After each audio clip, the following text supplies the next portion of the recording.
Bulletin का आगाज करेंगे। इंतजार की घड़ियां खत्म, शहर में एक और शाहकार का इजाफा। अब्दुल सत्तार ईदी अंडरपास आज लाहौरियों के लिए खोल दिया जाएगा। फिरोजपुर रोड से पीको रोड, मॉडल टाउन, कचहरी, वॉल्टन जाने वालों का सफर करना हुआ और भी आसान। वज़ीर आला पंजाब सरदार उस्मान बुज़दार आज अब्दुल सत्तार ईदी अंडरपास का इफ्तिताह करेंगे। मंसूबा 65 करोड़ 92 लाख रुपए की लागत से मुकम्मल किया गया। अंडरपास से यौमिया 1,32,000 से ज्यादा गाड़ियां और मोटरसाइकिलें फायदा उठा सकेंगी। सालाना 6 करोड़ रुपए ईंधन की बचत होगी। एलडीए ने अंडरपास 4 माह के मुख्तसर अरसे में मुकम्मल किया। इफ्तिताह के बाद अंडरपास आम ट्रैफिक के लिए खोल दिया जाएगा। आज इस अहम मंसूबे का इफ्तिताह होने जा रहा है। इंतजार की घड़ियां खत्म हुई, शहर में एक और शाहकार का इजाफा। अब्दुल सत्तार ईदी अंडरपास आज लाहौरियों के लिए खोल दिया जाएगा। दुरे नायाब ने हमें ज्वाइन किया है, उनसे इस हवाले से डिटेल्स देंगे। जी दुरे नायाब, बताइएगा, आज अंडरपास शहरियों के लिए खोल दिया जाएगा, इफ्तिताह के हवाले से क्या इंतजाम किए गए हैं? जी बिल्कुल, ये बहुत ही अरसे से लाहौरियों को इसका इंतज़ार था कि अंडरपास जो फिरोजपुर रोड की बहुत बड़ी ट्रैफिक को कैटर करता है और 1 लाख तकरीबन 30,000 से ज़ायद गाड़ियाँ एक स्टडी के मुताबिक यहाँ से गुजरती हैं। और अंडरपास कब खुलेगा, 4 माह कबल इस पर काम शुरू किया गया।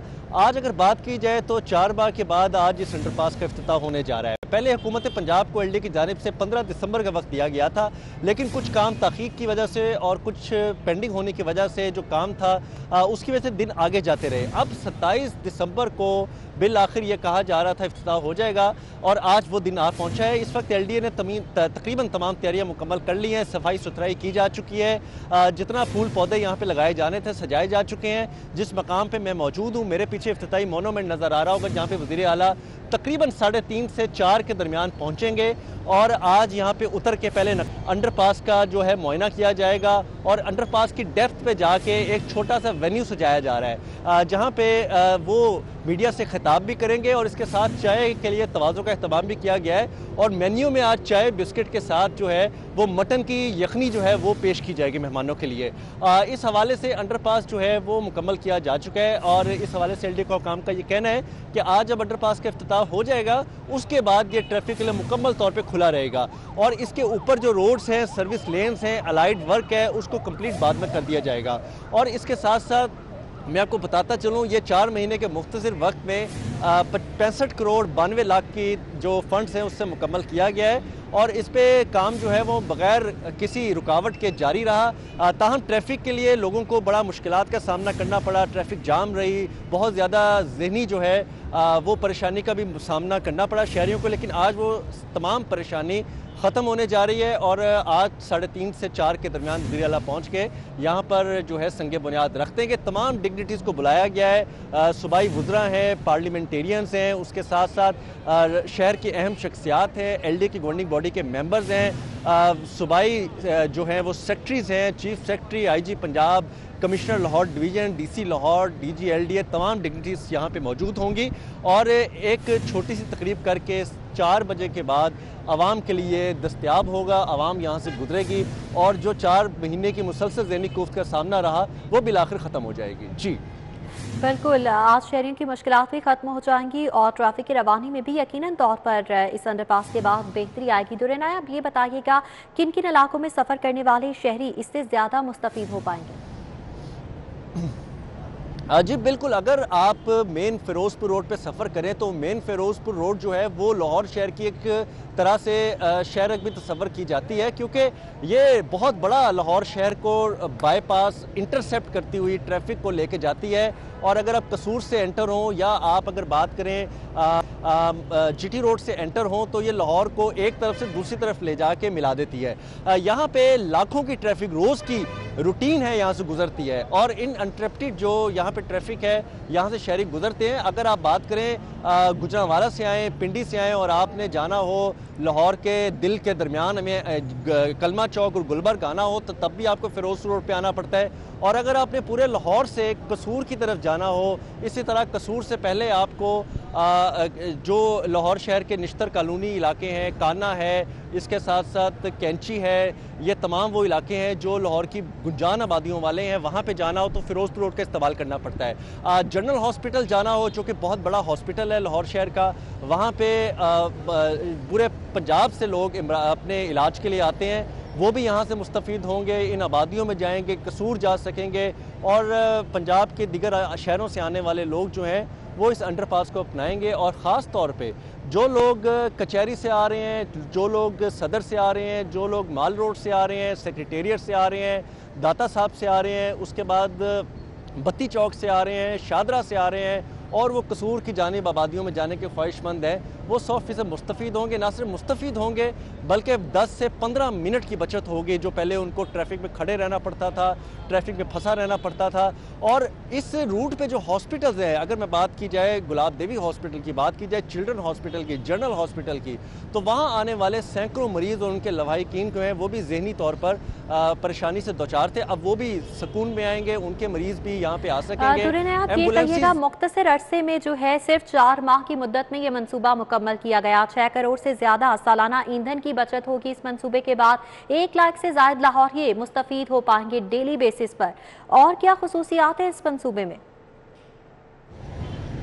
जी बिल्कुल, इस खूबसूरत अंडरपास के अंदर जो सबसे ज़्यादा एक अहम बात है वो ये है कि जब ये मेट्रो बस का ट्रैक बनाया गया था तो उस वक्त इस पे एक इशारा रखा गया था और मास्टर प्लानिंग के मुताबिक ये इशारा रिमूव किया जाना था, यहाँ पे अंडरपास बनना था। लेकिन गुज़िश्ता हुकूमत में कुछ अनफॉर्चुनेट वक्त ना होना या फंड्स ना होने की वजह से ये पेंडिंग था। आज इसको कंप्लीट कर लिया गया है और अब ये मेट्रो बस की भी मास्टर प्लानिंग का हिस्सा है। मेट्रो बस का जो सबसे अहम इशारा जिस पे लंबी कितारें लगती थी वो ख़त्म हो जाएंगी। अंडरपास के अंदर एल्यूमिनियम का आर्ट वर्क किया गया है जिसको लाइटों से रोशन किया गया है। रात को जब गुजरेंगे तो आपको जगमग करती जिगजैग लाइनों का एक खूबसूरत आर्ट वर्क मिलेगा। और इसके साथ इसका अंडरपास का जो नाम है वो मारूफ शख्सियत जो अब इस दुनिया में नहीं रहे, अब्दुल ईदी, उनके नाम पे रखा जा रहा है।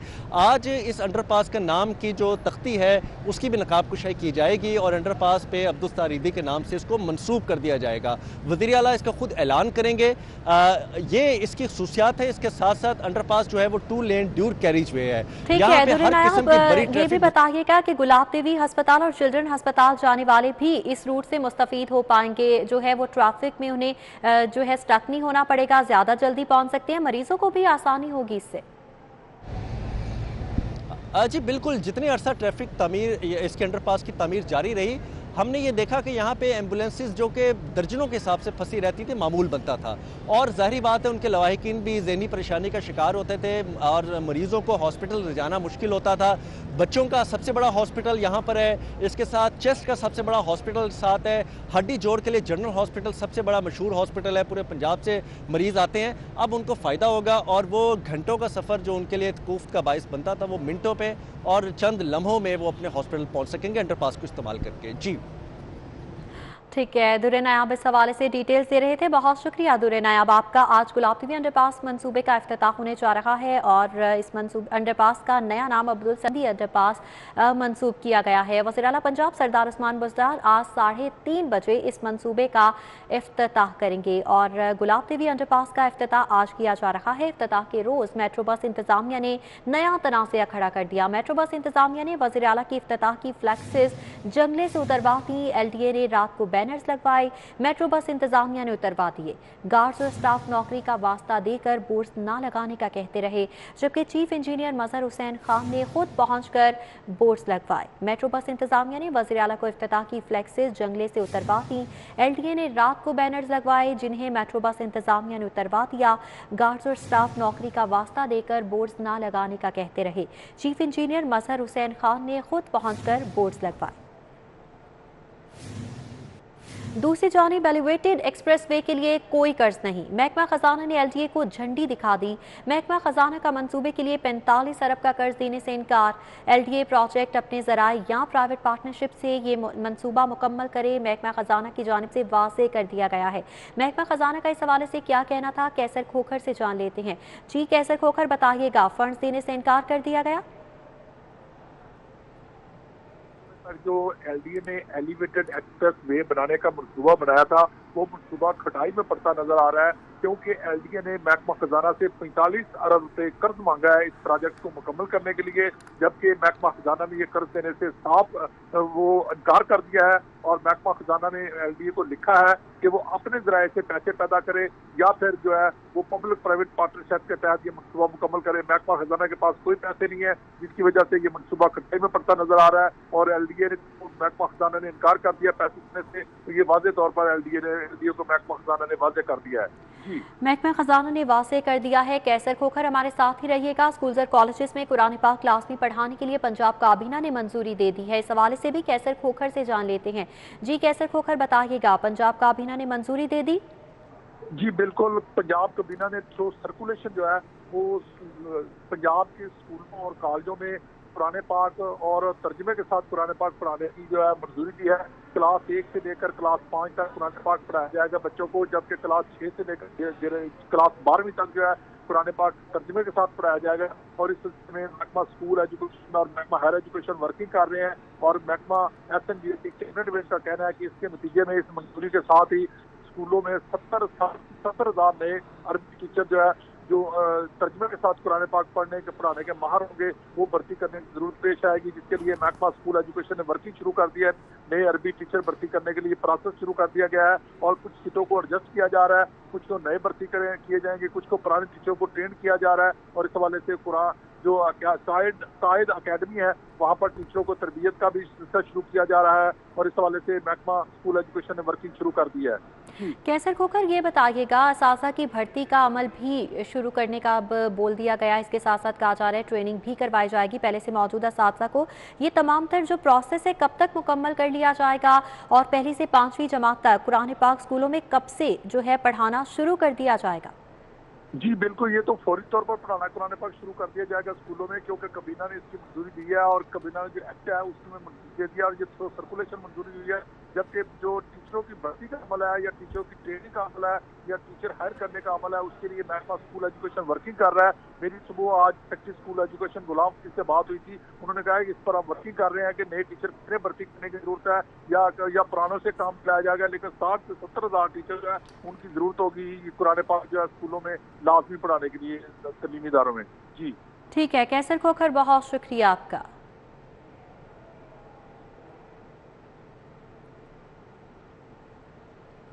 मज़ीद खबरें बुलेटिन का हिस्सा बनाएंगे इस ब्रेक के बाद। Welcome back. बात करेंगे शहर लाहौर के मौसम के हवाले से। लाहौर में स्मोक का राज है। लाहौर आलूदा तरीन शहरों की फहरिस्त में दूसरे नंबर पर बरकरार है। लाहौर में एयर क्वालिटी इंडेक्स की शरह 350 रिकॉर्ड की गई। मॉल रोड पर air quality index 673, Davis road पर 626 रिकॉर्ड किया गया। US कॉन्सुलेट में AQI 618, कोटलक पर 486 रिकॉर्ड किया गया। फतेहगढ़ में एयर क्वालिटी इंडेक्स 454 है। मजीद तफसीलात जान लेते हैं कोमल असलम से। जी कोमल असलम बताइएगा, महकमा मौसमियात की जानिब से क्या प्रेडिक्शंस दी जा रही हैं? जी बिल्कुल, शहर लाहौर का मौसम जो है वो सर्द और खुश्क है। महकमा मौसमियात की जानिब से बताया गया था कि इतवार और पीर के रोज़ जो है वो हल्की हल्की बूंदाबांदी देखी जाएगी, लेकिन जो है शहर लाहौर के मौसम ने शहर लाहौर के वासियों के साथ जो है वो धोखा कर दिया है। कल जो थी यानी कि इतवार के रोज़ हल्की हल्की बूंदाबांदी देखी गई, मौसम जो था वो खुशगवार भी था और अच्छी खासी सर्दी भी महसूस की जा रही थी। लेकिन आज जो है वो बिल्कुल भी मौसम जो है वो इस तरह से खुशगवार नहीं है, सर्द है लेकिन साथ ही साथ जो है वो खुश्क भी है। और खुश्क मौसम जो है वो बहुत सी बीमारियों का बायस बनता है। इस वक्त बाहर का दर्जा हरारत जो रिकॉर्ड किया जा रहा है वो 16 डिग्री है और ज़्यादा से ज़्यादा जो है वो 18 डिग्री रहेगा, जबकि कम से कम जो है वो 7 डिग्री रहेगा। और महकमा मौसमियात की जानिब से ये भी बताया जा रहा है कि इस वक्त हवा जो है वो 2 किलोमीटर फी घंटा के हिसाब से रिकॉर्ड की जा रही है, जबकि हवा में नमी का तनासुब जो है वो 30% है। लाहौर के एयर क्वालिटी इंडेक्स के हवाले से बात कर ली जाए तो स्मोक ने जो है वो अपने गहरे घने साए जो हैं शहर लाहौर पर छाए हुए हैं, जिसकी वजह से जो है शहर लाहौर के बासी बहुत ज़्यादा परेशान हो रहे हैं। इस वक्त लाहौर का एयर क्वालिटी इंडेक्स जो है 350 रिकॉर्ड किया जा रहा है, जबकि दिन के आगाज़ में जो था 262 रिकॉर्ड किया जा रहा था। रोज़ बरोज़ एयर क्वालिटी इंडेक्स में इजाफा देखने में आ रहा है, जो कि इंसानी सेहत के लिए बहुत ज़्यादा खतरनाक है। इसलिए बार बार शहरों को ये हिदायत की जाती है। एयर क्वालिटी इंडेक्स बढ़ चला जा रहा है। कोमल असलम बहुत शुक्रिया आपका। लाहौर एयरपोर्ट पर धुंध की शिद्दत में कमी आ चुकी है। रनवे तैयारों की उड़ान और लैंडिंग के लिए खोल दिया गया है। 2 परवासें मनसूख हुई, 10 के औकात कार तब्दील किए गए। कुवैत कुवैत से आने वाली परवाज J9501 और 9502 मंसूख कर दी गई। दोहा से आने वाली परवाज QR620, इस्तांबुल से आने वाली परवाज TK714 और रासुल खैमा से आने वाली परवाज BA461, लंदन से आने वाली परवाज BA259 ताखीर का शिकार है। मोटरवे पर भी गाड़ियां रवां दवां हैं। मोटरवे M2 और M11 पर सफर इस वक्त जारी है। धुंध से कराची और कोयटा से लाहौर आने वाली 10 ट्रेनें घंटों ताखीर का शिकार है। अमाइम एक्सप्रेस 4 घंटे 40 मिनट लेट है। कराची एक्सप्रेस 3 घंटे 50 मिनट लेट है। अल्लामा इकबाल एक्सप्रेस 3:30, शाह हुसैन एक्सप्रेस 3 घंटे ताखीर का शिकार है। मोटरवे पर भी गाड़ियां रवां दवां हैं, जबकि ट्रेनों का शेड्यूल भी मुतासिर हो चुका है। आगे बढ़ेंगे, आपको बताएं कि सर्दी की शिद्दत में इजाफा होते ही शहर के मुतादिद इलाकों में गैस बहरान जारी है। टाउनशिप के इलाका मकीन सरापा एहतजाज हैं। उनका कहना है कि बच्चों को नाश्ता भी नहीं मिलता। इलाका मकीनों की मजीद क्या शिकवे और शिकायतें हैं, फरीहा बतूल से जान लेते हैं। जी फरीहा। शहर में सर्दी की शिद्दत में इजाफा होते ही गैस की जो है किल्लत जारी है। इस वक्त मैं टाउनशिप में मौजूद हूँ, जहाँ पे जो गैस बुरहान बहुत शदीद है। यहाँ पे मेरे साथ इलाका मकीन मौजूद आए हैं, इनसे पूछते हैं कि इन्हें किन मुश्किलात का सामना है। जी बताइएगा। जी जब से ये सीज़न शुरू हुआ सर्दियों का, गैस की इतनी किल्लत हो गई है कि खाना पकाना मुश्किल हो गया है। आप खुद भी देख सकती हैं कि ये चूल्हे बिल्कुल ठंडे पड़े हुए हैं। जब तक सुबह का नाश्ता तक नहीं किया भाई, बाजार से इतना अफोर्डेबल, जितनी महंगाई के दौर में कितना अफोर्डेबल बंदा कर सकता है। जी बिल्कुल, इनका कहना है कि चूल्हे जो है वो बिल्कुल ठंडे पड़ चुके हैं। यहाँ पे मेरे साथ एक और खातून मौजूद है, इनसे पूछते हैं कि इन्हें किन मुश्किलात का सामना। जी बहुत ज़्यादा मुश्किलात का सामना है। सबसे बड़ी आप देखें, घर में सुबह ही बच्चे उठते हैं, बच्चों को भूख लगी होती है, सबने घर में खाना होता है, सर्दी का सीज़न है और भूख भी ज़्यादा लगती है। और इस हवाले से क्या कुछ हम लोग बाज़ार से ख़रीदें, ये एक मुसलसल हो गया है। कुछ थोड़े ना इन्होंने टाइम बताया हुआ है कि किस टाइम जानी है आनी है, कोई शेड्यूल नहीं बनाया हुआ। हम लोग जब उठते हैं देर से उठें, सुबह जल्दी उठ जाएं, लेकिन ये नहीं है। शाम में बस आधे घंटे के लिए आनी है और फिर हमारे इसी तरह ठंडे चूल्हे पड़े रहते हैं। ये बहुत बड़ी प्रॉब्लम। जी बिल्कुल, इनका कहना है कि जो बहुत शुक्रिया आपका। सर्दी के इजाफे के साथ गैस गायब हो चुकी है। शहरी मुतबादिल ज़रा ईंधन इस्तेमाल कर रहे हैं। शहरी गैस की अदम फराहमी के बायस महंगी LPG इस्तेमाल करने पर मजबूर हैं। क्या कहना है शहरियों का, फाहद कयूम से जान लेते हैं। जी फाहद। जी बिल्कुल, सर्दी की शिद्दत में इजाफे के साथ गैस का जो बहरान है वो सर चढ़कर बोलने लगा, जिसकी वजह से शहरी जो हैं वो मुतबादिल ईंधन के ज़राए इस्तेमाल करने पर मजबूर हो गए हैं। इस वक्त मैं मौजूद हूँ LPG की एक दुकान पर, जहाँ पर शहरी शिकवा करते दिखाई दे रहे हैं कि गैस जो है वो घरों में नहीं मिल रही, जिसके बायस हमें महंगी LPG खरीदना पड़ रही है। मेरे साथ यहाँ पर शहरी मौजूद हैं, उनसे बात करते हैं और जानते हैं कि उनको किन मसाइल का और किन मुश्किलात का सामना करना पड़ रहा है। अस्सलाम वालेकुम जी। ये हमारे घरों में बिल्कुल गैस नहीं आती। हमने सुबह खाना खाना होता है और रोटी पकानी होती है, चाय पकानी होती है, गैस बिल्कुल नहीं आती। उसकी वजह से बच्चे उन्होंने ड्यूटी पे जाना होता है, काम पे जाना होता है, वो भी बगैर नाश्ते के घर से चले जाते हैं। और हम खुद भी बड़ी मजबूरी से फिर इधर से बाज़ार से LPG गैस खरीदते हैं, वो भी महंगी मिलती है। और महंगी मिलती है, उसके वो ले जाके फिर घर पे हम रोटी वगैरह पकवाते हैं और नाश्ता करके फिर बाहर निकलते हैं अपनी रोटी रोजी के लिए। जी बिल्कुल, ये रोजी रोटी के लिए निकलते हैं और इनको बहुत मुश्किलात का सामना करना पड़ता है। मेरे पास और शहरी मौजूद हैं, इनसे बात करते हैं। सर आप बताइएगा कि आपको किन मसाइल का सामना करना पड़ा है, गैस मिल रही है या नहीं मिल रही? अस्सलाम वालेकुम। गैस घरों में तो बिल्कुल ही नहीं आती, बहुत शॉर्टेज है और मजबूरन LPG जी ना लैके सानू इस्तेमाल करनी पैंदी है। भी सानू 210 रुपए मिलती है, 210 रुपए किलो। और साड़ी हुकूमत अपील है कि वो मेहरबानी करें, ये मसाइल जो है इनका हल करें। ये हम मजदूर आदमी, हम तो रिक्वेस्ट ही कर सकते हैं। शुक्रिया। जी बिल्कुल, इनका ये कहना है कि हम तो मजदूर। बहुत शुक्रिया। जानिब शहरी महंगी LPG खरीद रहे हैं तो दूसरी जानिब लकड़ी खरीदने पर मजबूर हो चुके हैं। शहरी 1000 रुपए फी मन लकड़ी की फरोख्त पर मजबूर है। क्या कहना है शहरियों का, अलबर रईस से जान लेते हैं। जी अलबर। इस वक्त मैं कच्चा जेल रोड कोट लखपत के इलाका में मौजूद हूँ। गैस की बंदिश और लोड शेडिंग ने जो है आवाम का जीना मुहाल कर दिया और आवाम जो है वो गैस की बंदिश और लोड शेडिंग के बायस जो है वो महंगी लकड़ियाँ जलाने पर मजबूर है, क्योंकि उन्होंने अपने घर का चूल्हा भी जलाना है। शहरी मेरे साथ मौजूद है, उनसे जानते हैं। सर आप मुझे बताएं कि घर पर गैस नहीं आ रही, लकड़ी खरीद रहे हैं, किस तरह जो है वो महंगी लकड़ी खरीद रहे हैं? जी महंगी लकड़ी किस तरह खरीद रहे हैं? 1000 रुपये, 1200 रुपये, 1100 रुपये मन खरीदते हैं। ना खरीदे तो क्या करें? गैस नहीं है, नाला का पानी नहीं है, पानी जमा होता है, पानी पीने का पानी नहीं है। गैस को छोड़ो, पानी नहीं है पीने का। बिल आ रहे, बिजली का बिल आ रहे, पता नहीं लगता कि क्या क्या क्या माहौल है। और इमरान खान कह रहे हैं, इमरान खान क्या गुनाह है? कहाँ इमरान खान जाए? हम क्या करें?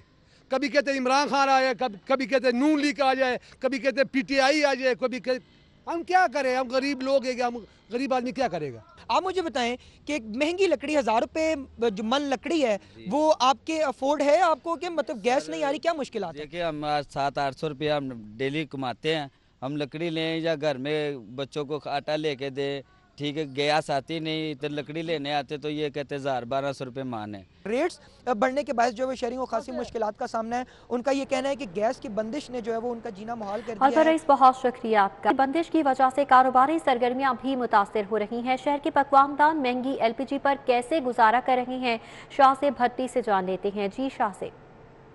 जी बिल्कुल, जहां पे गैस की बंदिश के बायस घरों में चूल्हे ठंडे पड़ चुके हैं, वहीं पर कारोबारी सरगर्मियां भी बुरे तरीके से मुतासिर होती दिखाई दे रही हैं। घरों में गैस की किल्लत तो है ही, लेकिन जहां पे पकवान सेंटर है वहां पे भी गैस के बजाय जो है वो LPG गैस का इस्तेमाल और लकड़ियों का इस्तेमाल करके गुजर बसर किया जा रहा है। मेरे साथ पकवानदार मौजूद हैं, इनके मसाइल इन्हीं से जानते हैं। मुझे ये बताइएगा कि सुई गैस जो है वो नहीं मिल पाती तो ये LPG इस्तेमाल करते हैं, कितनी महंगी आपको पड़ती है? LPG का जो है इस्तेमाल हमारे लिए जो है ना तकरीबन वैसे जो है गैस अगर 60,000 रुपये की है तो ये 3 लाख रुपए में पड़ती है, यानी 300 गुना आपको ज़्यादा LPG महंगी पड़ती है। इसमें आपकी बचत भी कम हो पाती होगी और आपने जो कारीगरों को पैसे देने हैं वो भी आपको ये मुश्किल बन जाएगा, तो कैसे गुजारा करते हैं? बचत रह कहाँ गई? गैस का खर्चा इतना है तो बचत वहाँ पर कहाँ रहे? बचत तो उस वक्त हो ना कि गैस हमें आ रही हो, गैस का खर्चा हमें जो है उधर से ही बचत होती है। अब सारा खर्चा तो चला जाता है। तो रोज़ एक कारीगर को कितने पैसे, आप कितनी दिहाड़ी देते हैं? हमारा रोज़ का तकरीबन इनका जो है ना 3000 रुपये दिहाड़ी। जी बिल्कुल, पकवान सेंटर के एक मालिक से हमारी बात हो रही थी जिनका ये कहना था शाह से भट्टी, बहुत शुक्रिया आपका। खबर से खबर का सिलसिला ब्रेक के बाद। Welcome back. Punjab institute of cardiology में ज़ायदुल मयाद स्टंट डालने की तहकीकात में मजीद पेशरफ्त हुई है। इंक्वायरी कमेटी ने PIC के 5 डॉक्टर्स के खिलाफ पीडा एक्ट के तहत कार्रवाई की सिफारिश कर दी है। इस हवाले से मजीद डिटेल्स अजमत आवान से जान लेते हैं। जी अजमत आवान, बताइएगा कौन से 5 डॉक्टर्स हैं जिनके खिलाफ पीडा एक्ट के तहत कार्रवाई की सिफारिश की गई? कार्डियोलॉजी में ज़ायदुल मयाद स्टंट डालने की तहकीकात में मजीद पेशरफ्त सामने आई है और जिन 5 डॉक्टर्स के खिलाफ जो पीडा एक्ट के तहत कार्रवाई की सिफारिश की गई है उनमें डॉक्टर्स ने doctor Amir Hussain Bandesha, doctor Amar Rashid, doctor Atif Imran, doctor Imtiaz Ali, doctor Masood शामिल हैं। जबकि दस्तावेजात के मुताबिक तमाम डॉक्टर्स इंक्वायरी कमेटी के बार बुलाने से भी पेश नहीं हुए। जबकि ज़राए इंक्वायरी कमेटी ने बताया कि इंक्वायरी कमेटी में 40 से ज़ायद डॉक्टर्स के खिलाफ मजीद जो तहकीकात है वो भी की जा रही हैं और इंक्वायरी कमेटी की जान से यही कहा गया है कि बार इन डॉक्टरों को बुलाने के बावजूद ये नहीं आए। अगर इन्होंने अगर कमेटी को अपने तमाम जो सबूत हैं वो पेश ना किए थे तो उनके खिलाफ सीधा एक्शन मिलेगा और मजीद महकाना कार्रवाई जो है वो भी अमल में लाई जाएगी। जबकि तमाम डॉक्टर ज़ायदुल मयाद डालने की तजवीज़ जब्त में शामिल तफ्तीश है और इंक्वायरी कमेटी जान से यही कहा जा रहा है कि इंक्वायरी कमेटी को नजरअंदाज करने वाले डॉक्टर्स के खिलाफ सख्त से सख्त कार्रवाई की जाएगी। और मजीद इससे पहले 2 फार्मासिस्ट, 2 डिस्पेंसर, 19 स्टाफ नर्सिस को पहले ही मुअत्तल कर दिया गया है और उनके खिलाफ पीडा एक्ट के तहत कार्रवाई अमल में जारी है और मजीद आने वाले दिनों में डॉक्टर्स के खिलाफ कार्रवाई की जाएगी। आने वाले दिनों में मजीद कार्रवाई की जाएगी। अजमत आवान, बहुत शुक्रिया। TB, हेपेटाइटिस और एड्स के मरीजों के लिए अद्वियात की खरीदारी का मामला, पंजाब हुकूमत ने सप्लीमेंट्री ग्रांट जारी करने की मंजूरी दे दी है। कितनी ग्रांट दी जा रही है, अली रामे से जान लेते हैं। जी अली रामे। जी बिल्कुल, ये वफाक की तरफ से वादा किया गया था पंजाब को कि वो कम्युनिकेबल डिजीज के मामले पर हुकूमत पंजाब को फंडिंग करेंगे और इस पर 2 अरब रुपए की फंडिंग की जानी थी, लेकिन वफाकी हुकूमत ने अचानक से इनकार किया जिस पर पंजाब हुकूमत को फंड के जरा के मुश्किलात का सामना करना पड़ा। अब इस पर महकमा प्राइमरी और सेकेंडरी और स्पेशलाइज्ड हेल्थ केयर डिपार्टमेंट ने बाकायदा ऐवान वज़ीर आला को आगाह किया कि ये फौरी तौर पर बजट जो है बतौर सप्लीमेंट्री ग्रांट उनको जारी करना पड़ेगा और इसके लिए 32 करोड़ रुपए का बजट वो पंजाब हुकूमत ने अब देने की मंजूरी दे दी है ताकि इससे हेपेटाइटिस और दीगर जो बीमारियां उस हवाले से जो फंड की शॉर्टेज थी अद्वियात की खरीदारी के हवाले से वो फौरी तौर पर मुकम्मल की जाए। तो ये 32 करोड़ रुपए का बजट है जो कि हुकूमत पंजाब की तरफ से मंजूर किया गया है। जी ठीक है अली रामे, बहुत शुक्रिया। मजीद खबरें आप तक पहुंचाएंगे इस ब्रेक के बाद। खेल के मैदान से खबर है, PCB central Punjab east zone winter league के फाइनल में शाह फैसल ग्राउंड पर मुस्लिमाबाद जिमखाना और यंग लकी स्टार क्लब की टीमें आमने सामने हैं। मैच का अहवाल हाफिज शहबाज अली से जान लेते हैं। जी हाफिज। जिस वक्त शाह फैसल क्रिकेट ग्राउंड में मौजूद हैं और यहाँ पर आज पीसीबी सेंट्रल पंजाब लाहौर ई जोन विंटर क्रिकेट लीग का फाइनल खेला जा रहा है। सिटी क्रिकेट एसोसिएशन के साबिक सेक्रेटरी अहमद अयाज खान साहब, उनसे जानते हैं कि कितना इंपॉर्टेंट है ये टूर्नामेंट, क्योंकि तकरीबन 2.5 साल के वक्फे के बाद पाकिस्तान क्रिकेट बोर्ड के ज़रिए तमाम किस तरह की क्रिकेट शुरू हुई है, तो कैसा महसूस हो रहा है फाइनल तक पहुँचना। अस्सलाम वालेकुम अयाज साहब, तकरीबन 2.5 साल क्रिकेट बंद रही, उसके बाद अब ये क्रिकेट हो रही, फाइनल भी हो रहे हैं, तो क्या कहेंगे और कितना इफेक्टिव हो सकता है ये हमारी क्रिकेट के लिए ये टूर्नामेंट? बिस्मिल्लाहिर्रहमानिर्रहीम। First of all thanks to Allah कि अल्लाह ने